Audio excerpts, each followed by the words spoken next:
Welcome to Aadya TV. నేను మీ journalist Arun. అంటే హైదరాబాద్లో లేకుండా భువనగిరిని సీఎం రేవంత్ రెడ్డి పాదయాత్ర ఎందుకు అక్కడి నుంచి ప్రారంభించవలసి వచ్చిందో గొంగిడి సునీత రెడ్డిని అడిగి తెలుసుకునే ప్రయత్నం మనం చేద్దాం. చెప్పండి మేడం, అక్కడి నుంచి ఎందుకు సీఎం రేవంత్ రెడ్డి పాదయాత్ర మొదలు పెట్టవలసిన అవసరం వచ్చింది? రేవంత్ రెడ్డి గారికి ప్రజల పట్ల ఒక నిర్లక్ష్యమైనటువంటి ధోరణి, ఆ ధోరణి వల్లనే మరి మూసి ఎక్కడి నుంచి అయితే ప్రారంభం అవుతుందో అక్కడి నుంచి పాదయాత్ర మొదలు పెట్టకుండా తోక దగ్గర మొదలుపెట్టినారు. అంటే పాదయాత్ర నామమాత్రంగా నేనేదో చేస్తున్నాను, ఏదో చెప్తున్నాను చెప్పుకోవడానికి మాత్రమే. ఆయన ముఖ్యంగా ఆయన సంకల్పము ప్రజల్ని ఏదో అభివృద్ధి చేయాలనో లేకపోతే అభివృద్ధి కార్యక్రమాలు చేపట్టాలి, రాష్ట్రాన్ని బాగు చేయాలనే ఆలోచన కంటే కూడా బీఆర్ఎస్ పార్టీ నాయకులను టార్గెట్ చేస్తూ, ముఖ్యంగా కేసీఆర్ గారిని టార్గెట్ చేస్తూ మాట్లాడడం అనేది ఆయన ఉద్దేశం. ముఖ్యంగా హైదరాబాద్ నుంచి మొదలు పెట్టాల్సిన పాదయాత్ర అక్కడ వలిగొండ మండలంలో సంగం దగ్గర మొదలుపెట్టి అది 2 కిలోమీటర్లే చేసి దాన్ని ఒక పాదయాత్ర అని బిల్డప్ ఇచ్చి మూసి ప్రక్షాళన, మూసి పునర్జీవన అనే పదాల కంటే కూడా రేవంత్ రెడ్డి నోటి ప్రక్షాళన, రేవంత్ రెడ్డి నోటి మలినాలన్నీ బయటికి పోయేటట్టుగా నిన్న పుట్టినరోజు నాడన్నా మంచి నిర్ణయం తీసుకుంటే బాగుండేది. మూసీలో ఎంత మలినాలు ఉన్నాయో అంతకంటే ఎక్కువ మలినాలు ఆయన నోట్లో ఉన్నాయని మాకు అనిపిస్తూ ఉంది. ఎందుకంటే ఆయన మాట్లాడే భాష చాలా జుగుప్సాకరంగా, అందరు కూడా అసహించుకునే విధంగా, ఒక ముఖ్యమంత్రి హోదాలో ఉండి మాట్లాడే వ్యక్తి మాట్లాడుతున్న మాటలు చూసుకుంటే చదువుకున్నోడు కూడా చెడిపోతాడు, సంస్కారం ఉన్నోడు కూడా చెడిపోతాడు. అట్లాంటి ఇది భావరాహిత్యమైనటువంటి భాష ఆయన మాట్లాడుతూ ఉన్నారు. నిజంగా కూడా అంటే అందరూ కూడా సిగ్గుపడుతూ ఉన్నారు. మా ముఖ్యమంత్రి రేవంత్ రెడ్డి అని చెప్పుకునే విషయంలో కూడా సిగ్గుపడుతూ ఉన్నారు. అట్లాంటి భాష ఆయన మాట్లాడుతూ ఉన్నారు. ముందు ఆయన నోటిని శుద్ధి చేసుకుంటే బాగుంటుంది. మూసీ నీళ్ళని శుద్ధి చేసే కంటే ముందు ఆయన నోటిని శుద్ధి చేసుకుంటే బాగుంటుందని నేను అనుకుంటున్నాను. అంటే ఇప్పుడు మూసీ పక్షాలన చేస్తా అంటే బీఆర్ఎస్ నేతలు ఎవరు కూడా అద్దాను అనుకుంటలేరు. సో మరి అంతగానం జేసీబీలు బుల్డోజర్లు ఎక్కుతాయి, కుక్క సావులు చేస్తారు, అంటే రక్తపాతం సృష్టించడం జరుగుతుంది, అడ్డాస్తుంది అని చెప్పేసి అలాంటి మాటలను ఎప్పుడన్నా ఏ ముఖ్యమంత్రి అన్నా ఇలాంటి మాటలు మాట్లాడచ్చా? మరి మాజీ ముఖ్యమంత్రి పైన అంత ఆవేదన ఎందుకు? అంత చేయవలసిన అవసరం ఏమొస్తుంది ఈ రాష్ట్ర సీఎంకి? ఫ్రస్ట్రేషన్లో ఉన్నారు సీఎం గారు, ఫ్రస్ట్రేషన్లో ఉన్నారు. మరి 10 ఏళ్లలో మనకు లోటు బడ్జెట్ ఉంటే కూడా, తెలంగాణ రాష్ట్రం వచ్చినప్పుడు లోటు బడ్జెట్ ఉంటే కూడా పెద్ద అంటే ఒక గొప్ప రాష్ట్రంగా దేశంలోనే అన్ని రంగాలలో కూడా తెలంగాణ చాలా సక్సెస్ఫుల్గా ముందుకు పోయింది. ఆయన వచ్చి రాగానే ఆయనకి ఏమీ ఒక విజన్తో రాలేదు.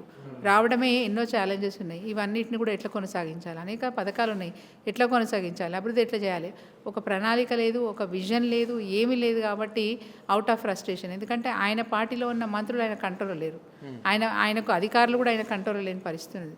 కాబట్టి ఫ్రస్ట్రేషన్తో ఏం చేయాలనో తెలియక, ఎట్లా చేయాలనో తెలియక ఎటు పోతే అటే పోతున్నాడు, ఏది పడితే అదే మాట్లాడుతున్నాడు.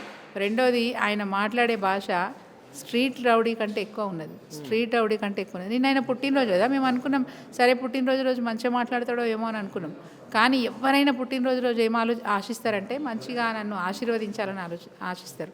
నిన్న ఏం జరిగింది, ఆయన పుట్టినరోజుకు వలిగొండ దగ్గర సంగం దగ్గర పాదయాత్ర పెట్టుకుని అనగానే హైదరాబాద్లో ఎవరైతే భూ నిర్వాసితులు ఉన్నారో వాళ్ళందరూ కూడా తిట్టిరు. ఏమని తిట్టిరు? పుట్టినరోజు నాడు నీ ఇంట్లో మనువయ్యా, మా ఉసురు దాకిపోతుంది నువ్వు అని చెప్పి అడ్డగోలుగా తిట్టిండ్రు. అంటే పుట్టినరోజు కూడా తిట్టించుకునే అలవాటు, పుట్టినరోజు కూడా నోటికి ఏదొస్తుంది మాట్లాడే అలవాటు రేవంత్ రెడ్డి గారికి ఉన్నది. దాని పట్ల చాలా మేమైతే బాధపడుతూ ఉన్నాం. మరి ఇట్లాంటి పరిస్థితి రేవంత్ రెడ్డికి వచ్చిందంటే ఆయన ఏ స్థాయిలో ఉన్నాడు, ఆయన భాష ఏంది, ఆయన కథ ఏంది. చిన్నప్పుడు మరి నేను ఒక మాట అడుగుతాను, స్కూల్లో చదువుకున్నప్పుడు వాళ్ళ గురువులు ఎంత బాధపడుతున్నారు, ఇప్పుడు చూసి ఎంత బాధపడుతున్నారు. నా శిష్యుడు గిట్ట తయారైందా అని చెప్పి వాళ్ళు ఎంత బాధపడుతున్నారు, మానసికంగా ఎంత ఆవేదనకు గురవుతున్నారో ఈయన మాషను చూస్తే వాళ్ళు గుర్తొస్తూ ఉన్నారు. వాళ్ళు ఎవరో నాకు తెలియదని వాళ్ళు గుర్తొస్తూ ఉన్నారు. తల్లిదండ్రులు కూడా ఎలాంటి సంస్కారాన్ని ఇచ్చినారు, ఎట్లాంటి భాష నేర్పినారు అనేది అర్థం కాని పరిస్థితి ఉన్నది. మరి ఈరోజు రేవంత్ రెడ్డి గారి అంటే ఎవరైనా చెప్తారు కన్న కొడుకును చూసి తల్లిదండ్రులు గొప్పగా ఫీల్ కావాలి.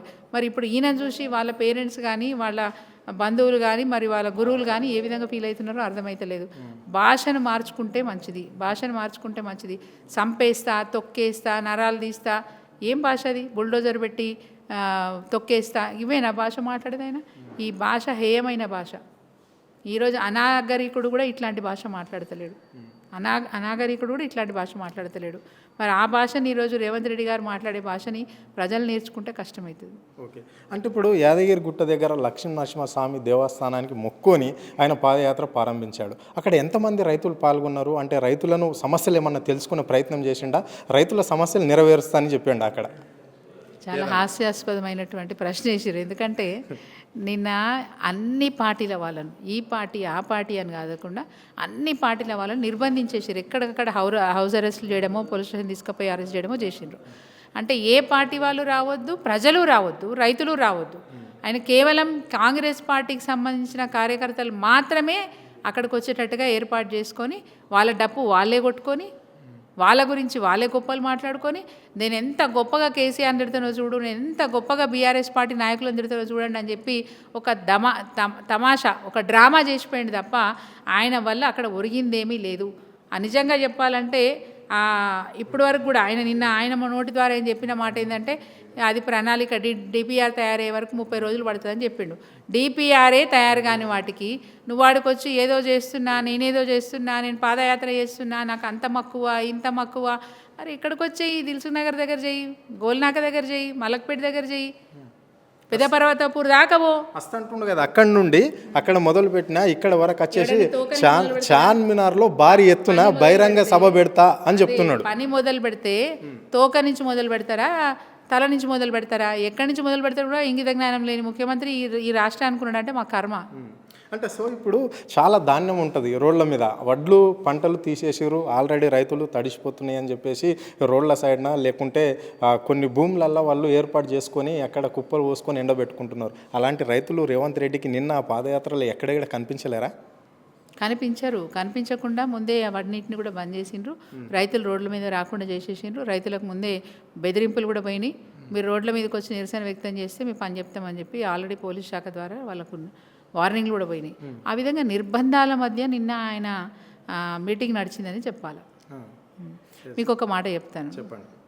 గతంలో టీఆర్ఎస్ పార్టీ అధికారంలోకి వచ్చే ముందు చాలా స్పష్టంగా చెప్పింది, మన రాష్ట్రం మనకు వస్తే మన నీళ్లు మనకు వస్తాయి, మన నిధులు మనకు ఉంటాయి, మనము నియామకాలు కూడా చేసుకోవచ్చు, మన వాళ్ళకే ఉద్యోగాలు వస్తాయి అనే మాట చెప్పినారు.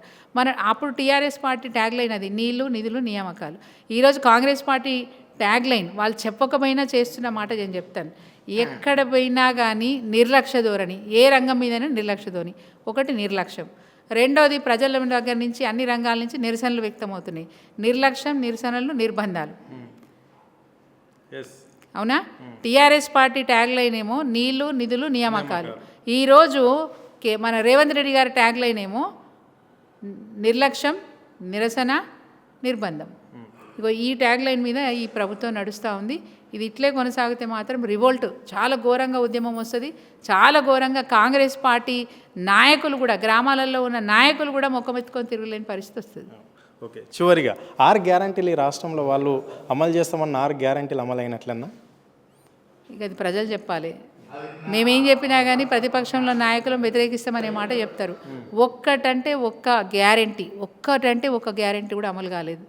అన్ని గ్యారంటీలకు కొటేషన్స్ ఉన్నాయి, నేను చెప్పగలుగుతాను. మీరు ఒక గ్యారంటీ చెప్పండి, ఆ గ్యారంటీకి నేను ఒక కొటేషన్ చెప్తాను. మహాలక్ష్మి ముంచేసిండు కదా మహిళల్ని, మోసం చేసిండు కదా మహిళల్ని. 2500 ఇస్తా అన్నారు, ఇచ్చారా? 500 రూపాయల గ్యాస్ ఇస్తా అన్నారు. ఎంతమందికి ఇవ్వాలి, ఎంతమందికి ఇచ్చారు? 30% మందికి ఇచ్చినారు, 100% ఇచ్చినామని చెప్పుకుంటారు. ఇంకేమున్నాయి ఆయన చెప్పినాయి? ఏది రైతు రుణమాఫీ ఎంత ఘోరమైన మోసం అంటే, వారికి వారే నిండు అసెంబ్లీలో 41,000 కోట్లు కనుక మనవి కాదనుకుంటే, మన కడుపు కట్టుకుంటే ఒక్కటే దఫాల 2 లక్షల రూపాయలు రుణమాఫీ చేసేస్తా తెలంగాణ రాష్ట్రంలో రైతులందరికీ అనే మాట చెప్పినారు ఆయన. అందరికీ చేస్తా అని చెప్పారు. తర్వాత అసెంబ్లీలో వాళ్ళు బిల్లు పెట్టినప్పుడు 31,000 కోట్లకు బిల్లు పెట్టినారు. ఆ తర్వాత ఇప్పటివరకు చేసింది ఎంత? 18,000 కోట్లు మాత్రమే. బట్ ఈ ముఖ్యమంత్రి, ఈ రేవంత్ రెడ్డి గారు కేంద్రానికి నివేదిక పంపిండు, నేను మా రాష్ట్రంలో రైతులందరికీ నేను రుణమాఫీ చేసేసిన 2 లక్షల రూపాయలు అని చెప్పి నివేదిక పంపిండు. తెల్లవారే ఆయన ఈరోజు నివేదిక పంపిస్తే తెల్లవారే వ్యవసాయ శాఖ మంత్రి గారు బాజాప్తా స్టేట్మెంట్ ఇచ్చిండు, మేము ఇంకా 20 లక్షల మంది రైతులకు రుణమాఫీ చేయవలసి ఉన్నది. అంటే ఒక ముఖ్యమంత్రి మాటకి మంత్రి మాటకి పొంతనే లేదు. ఎందుకు ఇంత తేడా? ఏం జరుగుతుంది ఈ ప్రభుత్వంలో? ముఖ్యమంత్రి మాటకి మంత్రి మాటకే అంత గ్యాప్ ఉంది అంటే ఏం జరుగుతుంది రాష్ట్రంలో? అబద్ధాల పునాదుల మీద నడిపిస్తూ ఉన్నాడు పార్టీని.